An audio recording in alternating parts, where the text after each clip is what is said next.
And finally, Inter Messi and friends take on the winner of Atlanta versus Montreal. We covered Atlanta and Montreal in our last episode, so be sure to check out their preview there.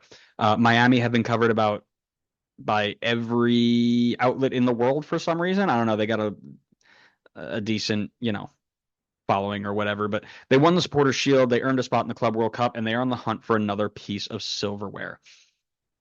And I know what a lot of people are thinking right off the bat is this is just Miami who's going to walk through this, right? Up there, it's 1 versus 9, and they've got Messi and Suarez and all these names. And Miami win a lot, don't get me wrong, but they don't do it often against Atlanta, and they don't do it often against Montreal.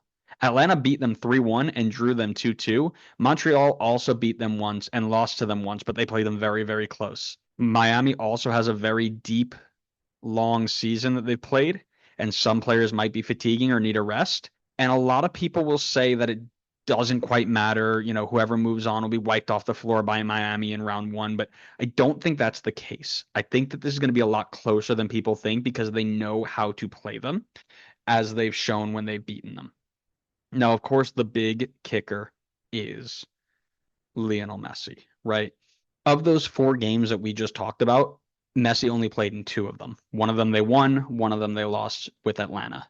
He scored against Atlanta, but they also had a very rotated side there as well. So, that being said, Lionel Messi can make a big difference.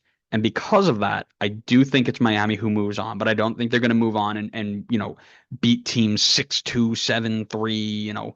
They're just going to score, score, score, score. I think it's a lot closer than people think. And if they get to the wrong team that's going to try and BS their way to a few PK shootouts, they might get a CONCACAF straight out of this tournament, which would be really, really funny.